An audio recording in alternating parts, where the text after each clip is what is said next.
So for those waiting for new iPads and Macs, I come bearing great news because at last Gurman gives us an actual date. November 1st could be when we see the M4 Mac, the iPad 7 and the iPad 11. And so yes, there are still a few weeks away, but let's delve into what to expect at this potential event. So let's begin with the iPads. So yes, the much awaited iPad mini 7 should be releasing at this event. I've done many videos regarding this iPad.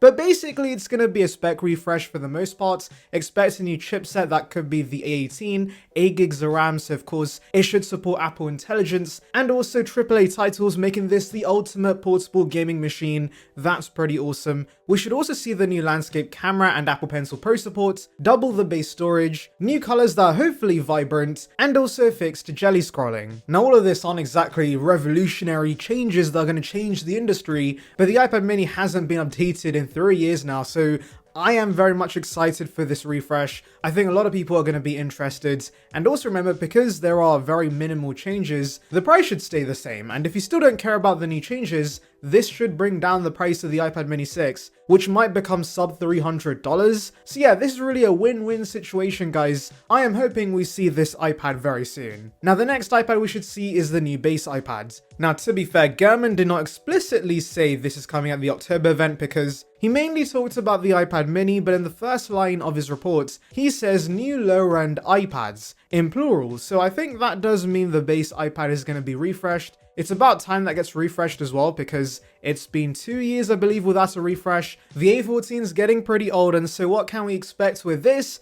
Well, it's literally just going to be a spec refresh. Expect the A16 chipset, so no Apple Intelligence support unless they give it 8 gigs of RAM, but that's not a massive issue considering this is the base iPad. And that's really it. Maybe there could be upgrades to Bluetooth and Wi-Fi specs, but honestly that's fine. This is the base iPad. The current model is pretty good value at $350, and so updating the chipset by keeping it at the same price, that's awesome news, and if we're lucky we could see new colors. Now let's move on to the new Macs, and by the way, unlike the iPads, there actually has been evidence that we could see Macs launch very soon. According to display guru Ross Young, display panels destined for the 14-inch and 16-inch M4 MacBook Pro models are shipping to Apple this month, which of course does heavily suggest they could be launching in the final quarter of the year, like Gurman recently told us, so expect another Mac-focused October event. Now if you're wondering why Apple's assembling these MacBooks so early, it's really because they're stockpiling these before launch. There's going to be tons of you guys buying these, and so of course they want to have the right amount of these before they're announced officially. Now what Ross Young tells us is awesome news because Gurman was kind of unsure as to which MacBook Pro was going to release. Initially he said only the base model would release and the higher end 14 and 16-inch may release later, but no. Ross Young clearly says display panels for the 16-inch as well are shipping this month, so yes, expect all models to be released all at once. And I feel vindicated, guys, because I've been saying forever that this makes the most sense. Why Apple would only update the base model and then leave the higher end models that are more expensive with last year's chipsets would be very confusing, because clearly you should pay more and get worse features. Yay! Jokes aside, expect Apple to do the same thing they did last year. So it's going to be a simple chip refresh. We might not even get a new color this year, but slightly faster chipsets are appreciated nevertheless. You know what else would be appreciated? Subscribing to the channel, of course. It would bring you the latest about Apple right to subscription box, so please consider it. Join the Saranbyte gang now. Now what kind of upgrades can we expect with the M4? Well, thankfully we don't have to speculate because the 2024 iPad Pros already feature the M4. Now the base models do have a binned M4, but don't expect that to come to the MacBook Pros. The base model got the full fat M3, so expect this to get the full fat M4. And while the M4 has a 10-core CPU that has 4 performance cores and 6 efficiency cores, it's based upon a second generation 3nm process that's much more efficient to produce. And the chip also features a new display engine, dynamic caching that helps significantly increase performance for demanding pro apps and games, and more importantly includes a new neural engine that fuels accelerated AI workloads. And that last point will be the main upgrade Apple's going to flex in the marketing, because remember, the big thing at Apple right now is Apple Intelligence. Much like they plan to do with the iPhone 16 series, I expect Apple to push the narrative that these Macs are powered by the awesomeness of Apple Intelligence and you need it in your life immediately, and M4 is the reason you get all this AI goodness. Things do get more interesting when we get into the variants the M4 could come in. Sedonin is the codename for the base M4. Then we have Bravo, which will be the mid-tier chipsets, so I'm assuming that's both the M4 Max and Pro chipsets. And then Hydra is the highest end offering, which is apparently designed for the Mac Pro, suggesting it's the heavily rumored Ultra or Extreme variant we've heard about in the past. That's very intriguing because I remember talking about the M2 Ultra, but that did not materialize. And so as a result, the Mac Pro kind of felt redundant because it was this massive metal box that had so much wasted space inside and was basically a more expensive version of the Mac Studio, whilst not really offering any performance upgrades, except slightly better expandability options. And so I'm glad M4 Ultra could be happening because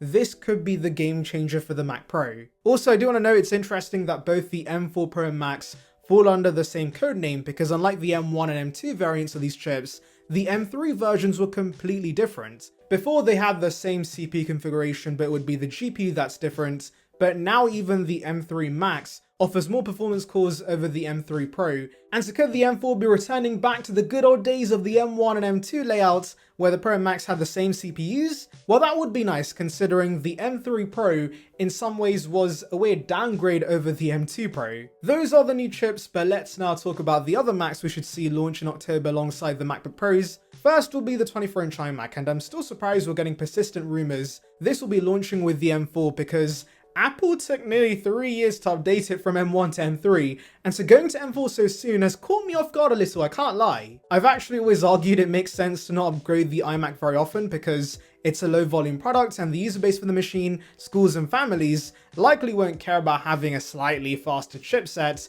but hey, if it's going to be a simple chip swap and the price stays the same, I guess I'll take it. And also maybe some new snazzy colors with this M4 refresh. Next will be the Mac Mini. So interestingly, this will be skipping M3 altogether, and it's jumping to the M4 and the M4 Pro chipset. And I guess it makes sense of skipping M3 Pro because, as I said, it was a weird upgrade over the M2 Pro. However, unlike the other Macs, this won't just be a chip refresh. Here's a comparison picture of the current and possible new design by TechGod on Twitter, and you can see how radical this redesign is. It's so much smaller. And TechGod also predicts, by the way, that we could see elements of the Mac Studio, which I also think is very likely. I would also like to see a space black or space grey option, like of course they briefly offered with the 2018 Mac Minis.